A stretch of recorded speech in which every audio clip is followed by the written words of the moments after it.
पिछली बातों को जिस रूप में आगे बढ़ाया जा रहा था और जिस तरह से हम लोगों ने लोक मन और लोक चेतना फिर लोक संस्कृत पर बातचीत की, उसी को और आगे बढ़ाया जाए। क्योंकि मैंने बताया था कि लोक संस्कृति का मतलब क्या है कि लोक संस्कृत तो किसी भी के समुदाय मनुष्य समुदाय के उस समय तक पहुंचने पर जितनी भी उपलब्धियां हैं और उसकी बौद्धिक, उसकी चेतनागत, उसकी वैचारिक, उसकी मानसिक, तमाम प्रकार की जो उपलब्धियां हैं, उन उपलब्धियों तक पहुंचकर वह संस्कृत पुरुष या संस्कृत मनुष्य बन सकता है। और इसी के साथ संस्कृत का निर्धारण भी किया जाता है। अब मनुष्य जिन उपलब्धियों के करता है, वो सबसे पहले तो वह बौद्धिक विकास करता है और अपनी चेतना में विकास करता है। फिर अपने जीवन के संदर्भ में तमाम प्रकार की आवश्यकताओं को महसूस करता है और उन आवश्यकताओं के अनुकूल बहुत सी चीज़ों को तैयार भी करता है, वह पैदा करता है, उत्पन्न करता है। ये जो उत्पादन करने की उसकी क्षमता है, ये उसकी कलात्मक क्षमता भी है, तकनीकी क्षमता भी है, वैज्ञानिक क्षमता भी है।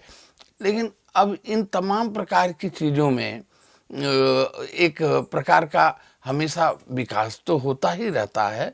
तो मैंने कहा कि जब हम उसकी चेतना का निर्धारण कर रहे थे तो हमने देखा कि वह कहाँ तक अपनी चेतना को तैयार कर रहा है।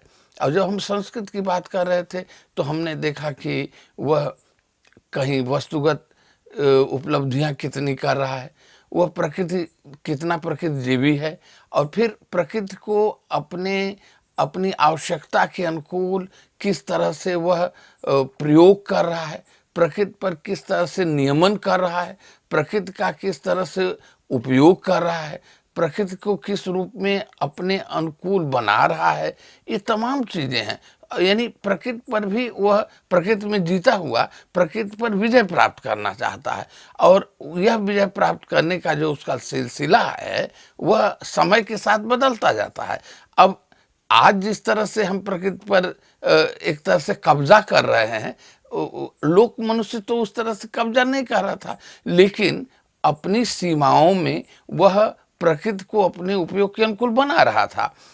तो ऐसी स्थितियों में उसकी भावनाएं भी बन रही थी, अनुभूतियां बन रही थी, उसके विवेक में विकास हो रहा था, उसकी चेतना में विकास हो रहा था। तो ऐसी स्थितियों में लेते हुए जब हम संस्कृत की बात कर रहे थे उस दिन, तो मैंने ये कहा था कि संस्कृत के अंतर्गत उसके तमाम प्रकार के राजनीतिक परिवर्तन, सामाजिक परिवर्तन, धार्मिक परिवर्तन और उसकी जीवन पद्धतियों में परिवर्तन, उसके उत्पादन की प्रक्रिया में परिवर्तन, उसके उपलब्धियों में परिवर्तन, इसके बाद उन उपलब्धियों के उपयोग की एक प्रक्रिया बनती है।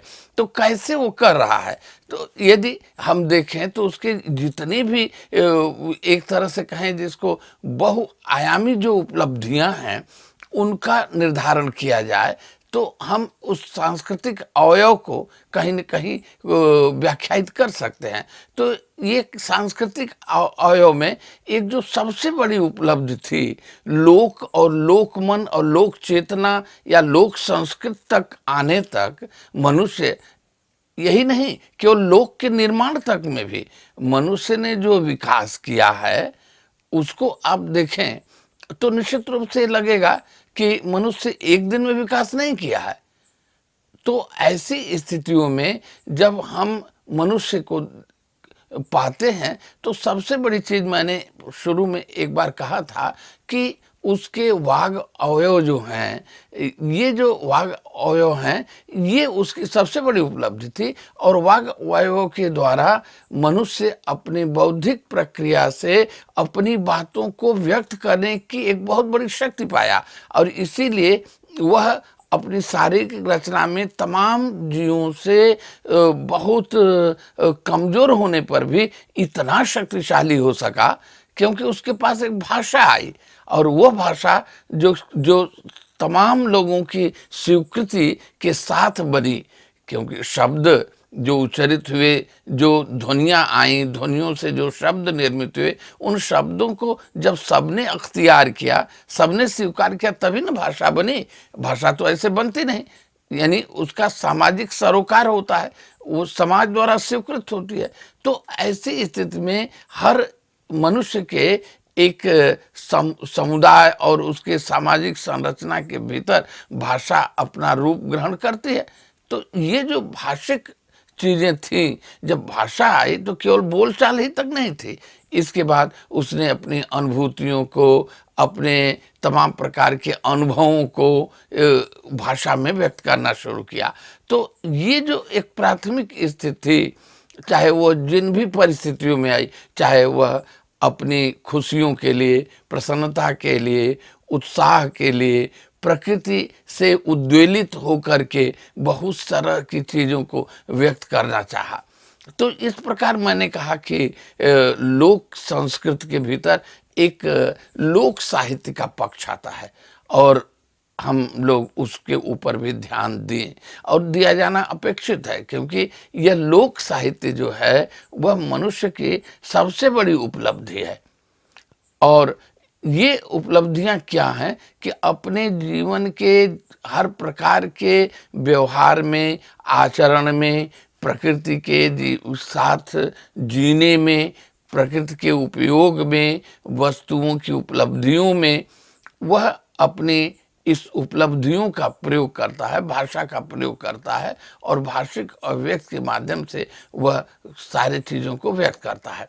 तो एक बहुत बड़ी चीज़ होती है कि वह उल्लसित भी होता है, केवल उपयोग ही नहीं करता है, केवल वह उत्पादन ही नहीं करता है, वह केवल श्रम ही नहीं करता है, उससे एक उसके भीतर उल्लास भी उत्पन्न होता है। और ऐसी स्थितियों में एक लोक साहित्य का जो स्वरूप है, उसके भी इतने डायमेंशन हैं। लोक साहित्य कह देने का मतलब नहीं कि एक केवल साहित्य बन गया। लोक साहित्य की जब बात करते हैं हम लोग, तो लोक साहित्य के कितने विंग हैं, ये जो सारी चीज़ें हैं, इनके बारे में देखना पड़ेगा। क्योंकि जब मनुष्य प्रकृति के बीच आया और भाषिक बोध के साथ जुड़ा, तो उसने प्रकृति को देखा, प्रकृति से आकर्षित भी हुआ, प्रकृति से प्रभावित भी हुआ, प्रकृति से आप्लावित भी हुआ, प्रकृति से भयानकता को भी उसने देखा, प्रकृति से भयानक स्थितियां भी उसे मिली, उसे बहुत बार प्राकृतिक स्थितियों से नुकसान भी उठाना पड़ा है। तो तमाम ऐसी चीज़ें हैं जिनको लेकर के, लेकिन उन चीज़ों के बीच वह अपने को, अपने अनुभव को अभिव्यक्त करता रहा है। तो इस रूप में वह किस किस तरह से प्रभावित होता रहा है, और कैसे कैसे वह अपने, फिर इसके बाद जीवन के जितने भी क्षेत्र हैं, उन क्षेत्रों से भी वो प्रभावित हो रहा है, और उससे अनुभव भी ग्रहण कर रहा है। केवल वह जी ही नहीं रहा है, वह अनुभव भी ग्रहण कर रहा है। तो इस अनुभव ग्रहण करने की प्रक्रिया में सबसे पहले तो यदि हम देखें, तो वह प्रकृति के बीच जीता रहा है, प्रकृति जीवी भी रहा है, प्रकृति के भीतर अपना उत्पादन कर रहा है, प्रकृति से वह जल, हवा आदि सब कुछ पा रहा है, वर्षा का सुख ले रहा है, जाड़े का आनंद ले रहा है। तो उसको यह महसूस होता है कि ये विशेष करके भारतवर्ष में 12 वर्षों में वह भिन्न भिन्न ऋतुओं से होकर गुजरता रहा होगा। उसे कभी प्रचंड गर्मी का एहसास हो रहा है, तो कभी प्रचंड ठंडक का एहसास हो रहा है, तो कभी प्रचंड बरसात का आनंद मिल रहा है। तो उससे एक भयानकता भी हो रही है, एक कष्ट भी हो रहा है, लेकिन आनंद भी मिल रहा है। तो इस प्रक्रिया में वह प्रकृति के बोध से भी जुड़ता है। तो आप देखेंगे कि ऋतुएं जो थी, भिन्न भिन्न ऋतुओं से भी वो प्रभावित होता है। एक ही मौसम में कई ऋतुएं उसको दिखाई दे रही हैं। इसलिए उसने भिन्न भिन्न ऋतुओं में जितना भी अनुभव किया, जिस तरह का सुख ग्रहण किया, जिस प्रकार की तकलीफें प्राप्त की, जिस प्रकार का अनुभव किया, उसको भी वो भाषा में अभिव्यक्त करना चाहता रहा है। तो मैं कहना चाह रहा हूं कि इसके सांस्कृतिक उपलब्धियों में ऋतु गीतों को भी लिया जाना चाहिए। और ये जो ऋतु गीतें हैं, ये हर लोक साहित्य में आपको मिलेंगे। और ऋतुओं और बराबर जो है प्रकृति के वर्णन से अलग कोई साहित्य भी नहीं है। जहां हम देखते हैं, कोई भी साहित्य देखते हैं, तो मनुष्य के साथ प्राकृतिक दृश्य है, प्राकृतिक आबो हवा है, वातावरण है, प्रकृति है। और कभी कभी तो प्रकृति से वो संवाद करता है। ऐसा लगता है जैसे प्रकृति जो है वह केवल प्रकृति नहीं है, बल्कि वह प्रकृति से संवाद कर रहा है।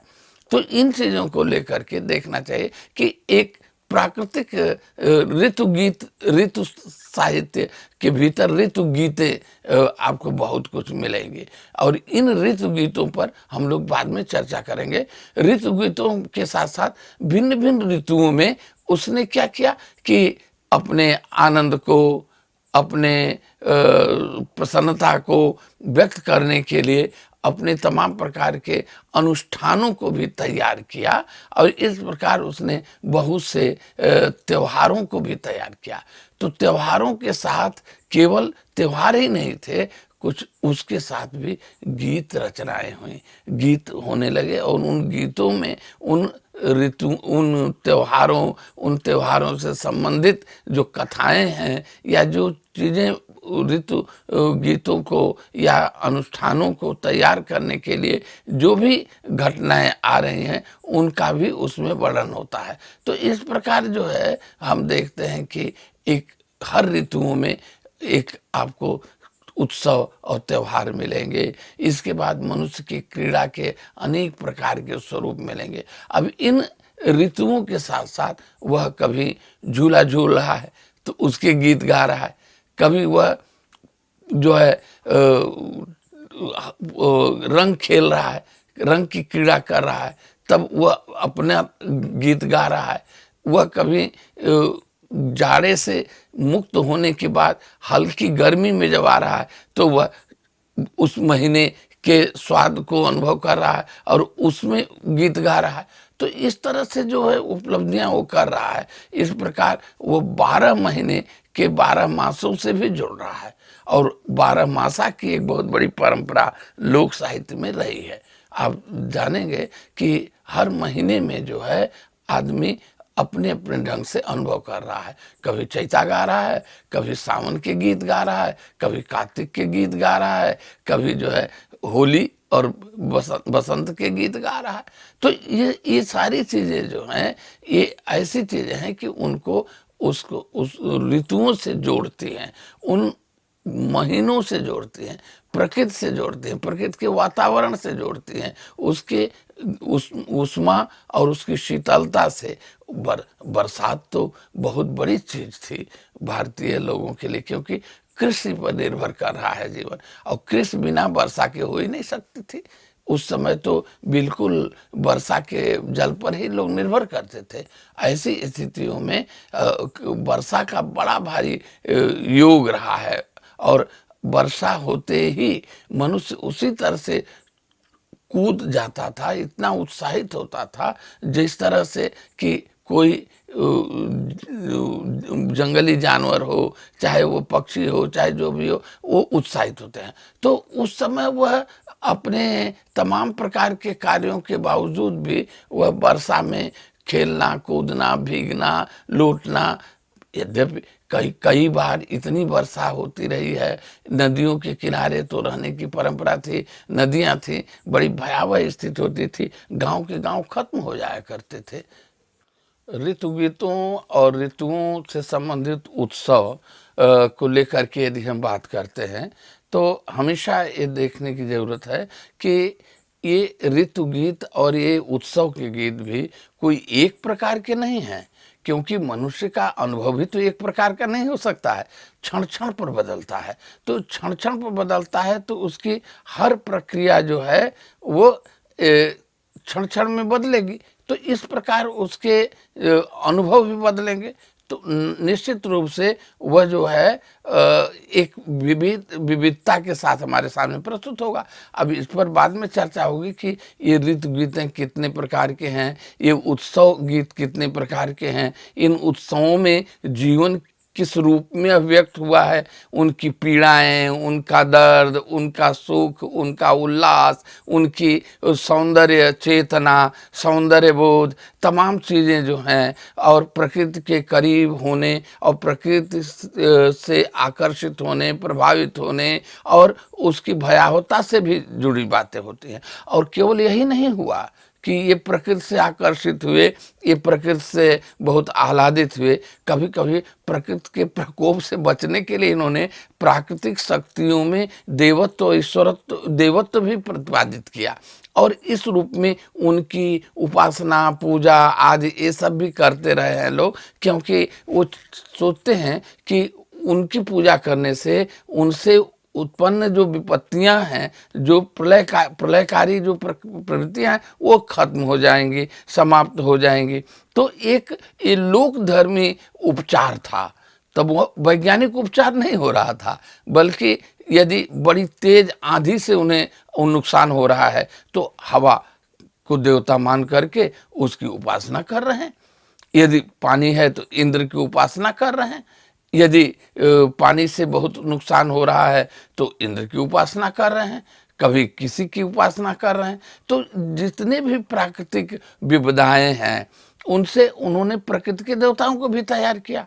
तो अनायास कहीं न कहीं वो देवता की स्तुतियां भी आ जाती हैं, तमाम चीज़ें आती हैं। लेकिन उनके जो देवता हैं, ये जब देवता के लोक देवता के संदर्भ में बातचीत होगी तब मैं बताने की कोशिश करूंगा कि लोक देवता किस रूप में आते हैं। लेकिन अभी मैं प्रसंगवशात कह रहा हूं कि इन विविधताओं से बचने के लिए भी उन्होंने प्राकृतिक देव शक्तियों की कल्पना की, और उसके साथ उपासना और उनको प्रसन्न करने के तौर तरीके भी थे।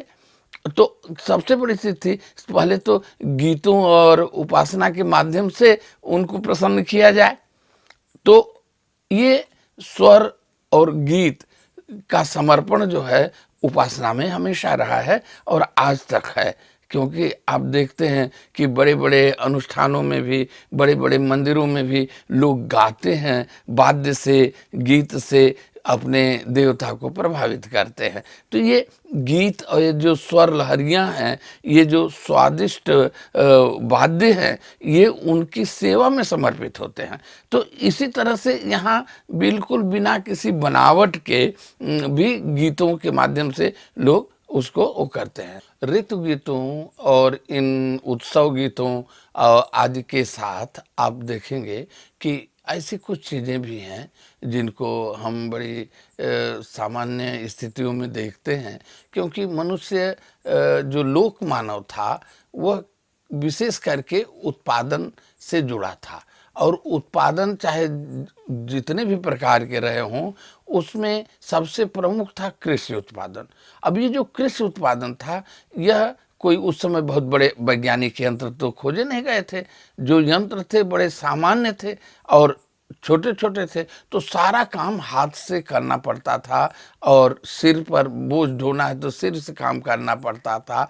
सारे लोग इतना परिश्रम करते थे और इतना कठोर श्रम था। तो इस कठोर श्रम को कहीं न कहीं विलोपित करने के लिए, भुलवाने के लिए, या उस श्रम के साथ थकान को कम करने के लिए भी मनुष्य ने बहुत से गीत तैयार किए। और आप जानते हैं, बहुत ऐसा भी कहा गया कि इंग्लैंड में सबसे पहला जो कवि था, वो हल जोतते जोतते उसके मुंह से कविता निकल गई थी। तो ये जो श्रम के माध्यम से, श्रम के परिहार के लिए, श्रम को कम करने के लिए एक जो गीतों की परंपरा चली, वो जितने प्रकार के श्रम थे उतने तरह के गीत हुए। तो अब आप देखिए कि उस समय मशीनीकरण था नहीं, यांत्रिक लाभ था नहीं। जो कुछ भी करना है मनुष्य को स्वयं करना है, और इतना ज़्यादा परिश्रम करना है कि कुछ हद नहीं। तो ऐसी स्थितियों में वह श्रम गीतों की शुरुआत करता है और हर श्रम के साथ कुछ गीत होते हैं। हल जोतते समय गीत गाए जा रहे हैं, जांता चलाते समय गीत गाए जा रहे हैं, और धान कूटते समय गीत गाए जा रहे हैं, नौका चलाते समय गीत गाए जा रहे हैं, बैलगाड़ी हाँकते समय गीत गाए जा रहे हैं, बैलों को चराते समय धूप में, गर्मी में, वर्षा में जो भी आदमी काम कर रहा है वो अपने ढंग का गीत गा रहा है। क्योंकि जब वो गायों को चरा रहा है तो किसी सिवान में, किसी बहुत खुले मैदान में वो चरा रहा है, तो उनके गीत भिन्न किस्म के होंगे, क्योंकि वहाँ कोई संकोच नहीं है, कुछ नहीं है, या और एक लंबा विवान जगह है, तो उसमें वो बड़ी ऊंचे स्वरों में गीत गा रहा है। और उसके बारे में जब मैं बात करूंगा तो बताऊंगा कि उस तरह के जो गाय भैंस चराने वाले लोग थे जो गीत गाते थे वो गीत किस तरह के थे, और नाविक जो चला रहा था, नाविक जो गीत गाता था वो किस प्रकार के थे। क्योंकि नौकाओं को तो पानी में ही न चलाया जाएगा, या नदी में चलाया जाएगा, या बहुत बड़े बड़े झील में चलाया जाएगा, तो वहाँ पानी की लहरों के साथ और नौका के थपेड़ों के साथ जिस तरह की ध्वनियों में जो गीत गाए जाएंगे वो कितने मसृण होंगे और कितने मधुर होंगे, ये आप महसूस करिए। तो उसी तरह से एक बैलगाड़ी हाँकने वाला आदमी अपनी थकान को दूर भी कर रहा है और कार्य को करने के लिए किस तरह के गीत गा रहा है। तो जितने प्रकार के श्रम हैं उतने प्रकार के गीत भी आपको मिलेंगे, उनमें भी कई प्रकार होंगे।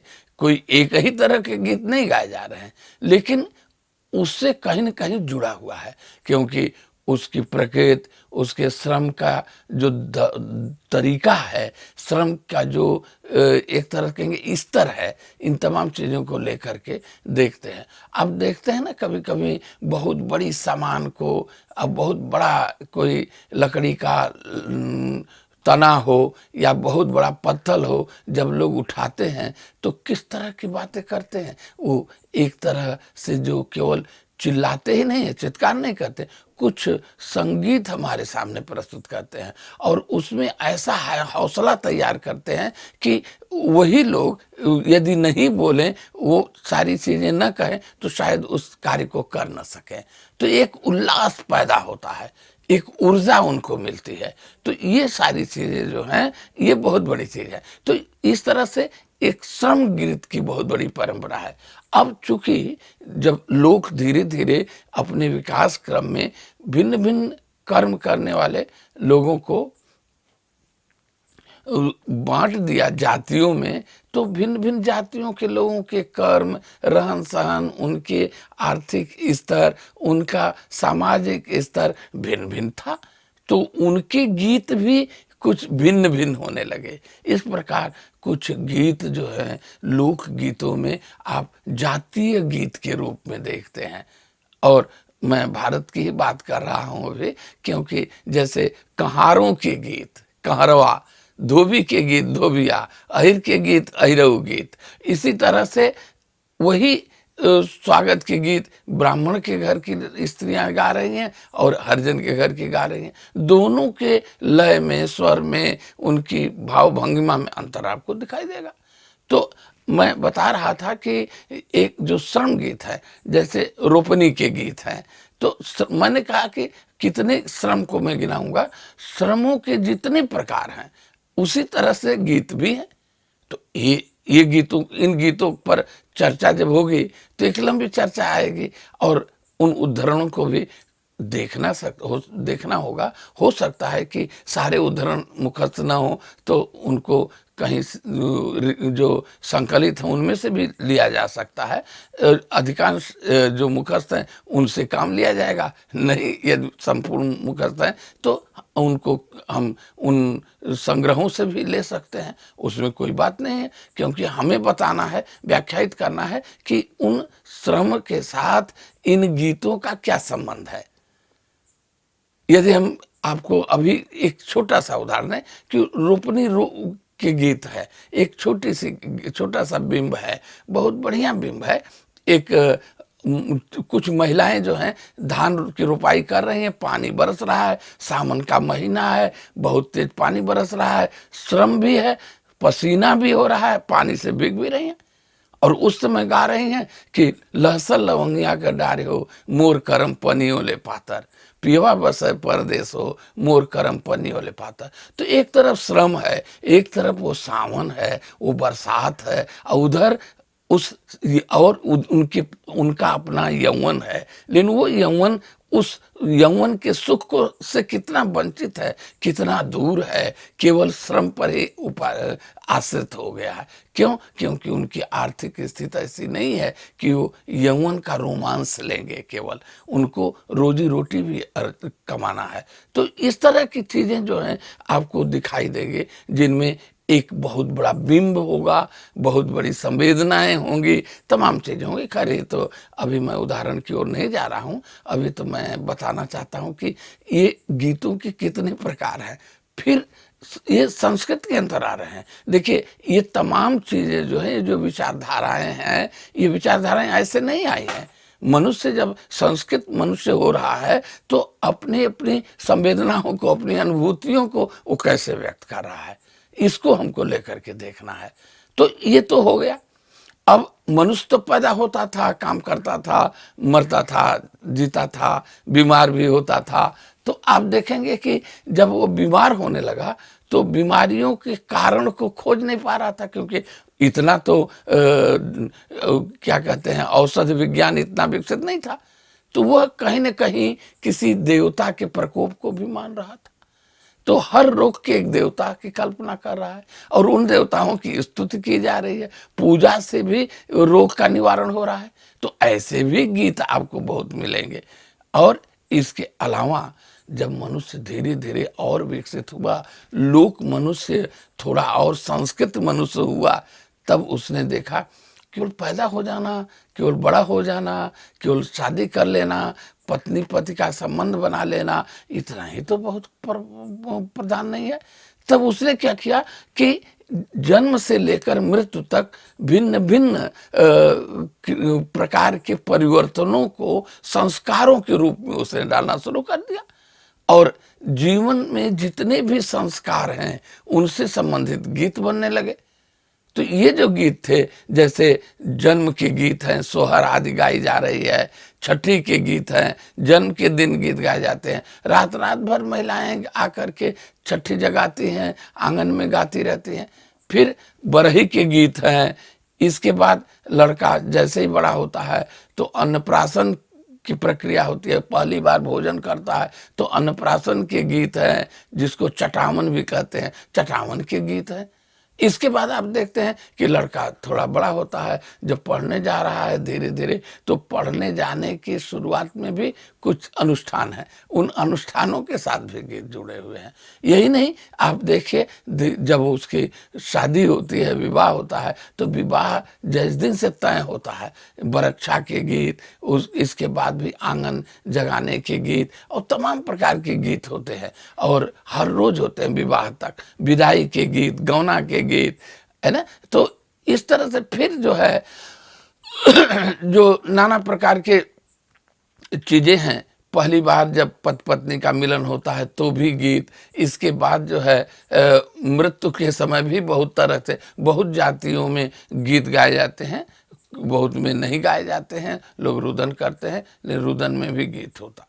मनुष्य ने बहुत संस्कार तैयार किए, तो नाना प्रकार के संस्कार थे, उन संस्कारों के अनुसार उनके गीत होने लगे। अब उसमें उनकी संवेदना है, उनमें विचारधाराएं हैं, उनके तमाम प्रकार के उल्लास हैं, उत्साह हैं, दुख है, दुख भी है, कष्ट भी है, वेदना भी है। ऐसा नहीं है कि हरदम सुख का ही वर्णन कर रहे हैं। तो ये तमाम चीजें आएंगी। लेकिन एक चीज मैंने कहना शायद छोड़ दिया था कि मनुष्य तो मैमेलियन क्लास का प्राणी है, और वह होमोसापियंस है, जिसका जीव विज्ञान में होमोसापियंस नाम कहा जाता है।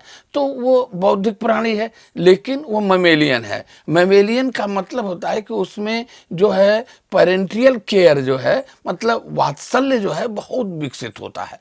और वात्सल्य जब से मनुष्य पैदा हुआ है, आप देखते हो गाय और गाय वगैरह के भी बच्चे पैदा होते हैं तो उसको चाटती है, दुलार करती है, और उसको यदि कोई छूने जाता है तो मारने दौड़ती है। उसकी सुरक्षा और उसके तमाम प्रकार के भोजन की व्यवस्था, पिलाने की व्यवस्था, पक्षी तक करते हैं, लेकिन उनमें उतना डेवलपमेंट नहीं जितना कि मनुष्य में है। तो मनुष्य की सबसे बड़ी जो चेतना है वह अपने शिशुओं को सुरक्षित रखने के लिए, सुलाने के लिए, खिलाने के लिए, पिलाने के लिए जो प्रेम भाव रहा है, उससे उनके भीतर जो है कुछ गीत और कुछ गाने वगैरह निकले होंगे। और रविन्द्रनाथ ने कहा था कि बल्कि शिशुओं से संबंधित जो गीत थे वो बहुत पहले आदिम गीत हैं, और उन्हीं से पूरे लोक साहित्य और साहित्य का विकास वो मानते हैं।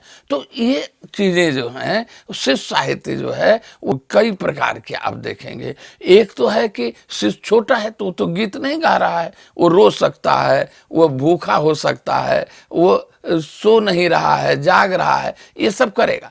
तो जो बड़े लोग हैं, जो माता पिता हैं और भाई हैं, या बड़े जितने भी घर में गुरुजन हैं, वो शिशुओं को लेकर गीत गाते हैं। जैसे झूला झुलाने के गीत है, लोरी है, एक खिलाने के गीत है, तमाम प्रकार की चीज़ें, उसमें भी वैरायटी है। तो ये जो हैं, ये तमाम प्रकार के शिशु गीत हैं। अच्छा, इसके बाद अब जब शिशु बड़ा होता है धीरे धीरे, तो वह खुद खेलने जाता है, लड़कों के बीच, लड़कियों के बीच, तमाम मित्रों के बीच खेलने जाता है, तो तब वो स्वयं गीत बनाना शुरू करता है, गीत लिखना चाहता है। ऐसा नहीं है कि शिशु गीत का मतलब कि एक इन्फांट है, जो बच्चा है वो गीत बनाने लगा है, उसके लिए गीत है, और वो बुजुर्गों के द्वारा, गुरुजनों के द्वारा बनाए गए हैं। एक तो एक वैरायटी है। और एक है जब क्रीड़ा में जाते हैं तो शिशु अपने से भी कुछ छंद बनाते हैं, कुछ जोड़ते हैं, कुछ बातें करते हैं, कुछ हंसी मजाक करते हैं, ठट्ठा करते हैं, आदि चिढ़ाने के गीत। तो ये सारी चीज़ें उनको हम बाल क्रीड़ा गीत या शिशु क्रीड़ा गीत कह सकते हैं। तो क्रीड़ा के गीत है। इसके बाद धीरे धीरे वह विकसित होता जाता। अच्छा, अब जो है वात्सल्य में भी आप देखेंगे, विशेष करके आप बंगला में जाइए तो देखिएगा कि माता पिता, माँ से संबंधित गीत, मौसी से संबंधित गीत, बहनों से संबंधित गीत, है कि नहीं, और पड़ोसियों से संबंधित गीत, तमाम प्रकार के गीत मिलेंगे। क्योंकि बच्चे को खिलाने के लिए केवल माँ और पिता ही नहीं खिलाते हैं। किसी भी बच्चे को देखिए, बच्चे के प्रति जो है एक ऐसी उदात्त भावना होती है कि कोई भी एक बच्चे को देखता है और उसको गोद में लेकर खिलाने लगता है। तो ऐसी स्थितियों में ये जो शिशु गीत हैं, इनकी भी वैरायटी बहुत है, अब बहुत प्रकार है। खिलाने के गीत, सुलाने के गीत, नहवाने के गीत, झुलाने के गीत, पुल्हाने के गीत, इतने प्रकार के गीत हैं और वात्सल्य से भरे पड़े हैं। और उसमें ये भी है, अपने बच्चों के सुरक्षा के गीत हैं कि हमारे बच्चे को नज़र न लगे, ऐसे भी गीत हैं जिससे नज़र बचाई जाए। ऐसा है कि कोई प्रकोप हो, लड़का तनिक भी बीमार होता है तो कहते हैं कि पूतना पकड़ ली, कहीं कुछ हो गया, कहीं कुछ हुआ। तो उसमें भी भूत प्रेतों का प्रकोप जो उनके ऊपर होता है, उससे बचने के भी गीत हैं। तो ये सारी चीज़ें जो हैं, ये शिशु गीत और शिशु क्रीड़ा गीत, ये भी कई वैरायटी में आपको मिलेंगे, और इस पर भी बातचीत करनी चाहिए। और ये शिशुओं के साथ केवल बच्चा पैदा कर देना और उसको बड़ा कर देना इतना ही नहीं है। उनके प्रति जो वात्सल्य है, उनकी सुरक्षा का जो भाव है, उनके डेवलपमेंट का जो भाव है, उनको विकसित करने, स्वस्थ रखने, उनको आगे बढ़ाने, उनको उत्कर्षित करने से संबंधित जो भावनाएं हैं, वो इन गीतों में आप देखेंगे। और एक लड़का जब बड़ा होता है, जब खेलने जाता है, तो केवल खेलता ही नहीं है, वो श्रम भी करता है, आनंद उठाता है, और उसके साथ साथ वह गीत भी गाता है। और वो गीत उसके स्वयं निर्मित गीत होते हैं। अब उनमें कितने प्रकार के भाव आ रहे हैं, बन रहे हैं, इन चीज़ों को जब हम लोग शिशु क्रीड़ा गीत की बात करेंगे तब देखेंगे कि उसको उदाहरण दे करके मैं बताने की कोशिश करूँगा कि इन गीतों के लक्ष्य कहाँ-कहाँ तक जाते हैं और ये गीत जीवन के अनुभव से कहाँ तक जुड़े हुए हैं। तो इस प्रकार जो गीतों की एक प्रक्रिया है, ये शिशु गीत और ये शायद सबसे प्रारंभिक गीत है।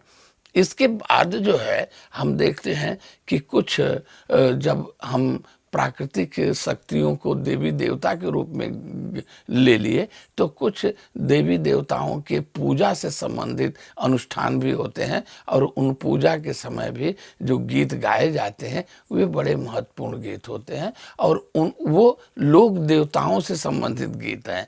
तो ये सब चीज़ें जो हैं हम देखेंगे कि और जो दिन दिन देवताओं की पूजा होती है, तो वहाँ जिस तरह से लोक धर्मी पूजा होती है, लोक के विश्वास के अनुकूल, लोक के अनुष्ठानिक संदर्भ के रूप में, वहीं लोक गीतों का गायन भी होता है। तो इन प्रकार के लोक गीतों का और देवताओं से जुड़े हुए लोक गीतों के बारे में भी हमें विचार करना होगा और इन देवताओं का निर्माण कैसे हो रहा है, कैसे इनकी उत्पत्ति हो रही है और इनके साथ गीतों का क्या सिलसिला है, यह मनुष्य के सांस्कृतिक विकास के प्रतिनिधित्व में भी आती हैं चीज़ें, उसका प्रतिनिधित्व करती हैं। क्योंकि ये गीत केवल अनायास गीत नहीं है, उनमें एक सायास स्थितियां भी हैं, उस सायास स्थिति पर विचार किया जाना चाहिए और यदि हम देखते हैं तो उसके साथ हमारी मनुष्यता के विकास की एक प्रवृत्ति दिखाई देती है। इन चीज़ों को लेकर के हमें देखना पड़ेगा। इसके बाद जो है कुछ फुटकल गीत हैं, कुछ नाना प्रकार के प्रेम के गीत हैं, विरह के गीत हैं, है ना, मनुष्य के मृत्यु के बाद जो है एक वेदना है, व्यथा, स्मृतियां हैं, उनके गीत हैं।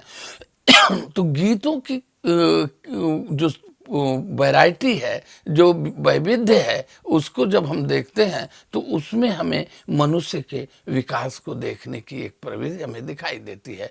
तो इस प्रकार कितने गीत हैं उन पर बहुत संपूर्ण हो सकता है कि बहुत सी चीज़ें छूट जाएंगी, लेकिन जहाँ तक हुआ मैंने इन गीतों के प्रकारों को और उनके दिशाओं को इंगित करने की कोशिश की। अब इसके बाद हम जो है आगे कथा और कहानी और इन तमाम चीज़ों की ओर जाएंगे जो लोक साहित्य के अंतर्गत है। फिर लोक मुहावरों, लोकोक्तियों और तमाम चीज़ों की ओर हम जाएंगे। ये एक प्रक्रिया है, क्योंकि लोक साहित्य के अंतर्गत केवल लोकगीत ही नहीं है, लोकगीतों की वैरायटी है, प्रकार है, ये अधिकता इसमें ज़रूर है, लेकिन ऐसा नहीं है कि कहानियाँ और कथाएँ जो हैं वो कम हैं और उनका कम मूल्य है। तो इन चीज़ों को लेकर के हम लोग बाद में बात करेंगे।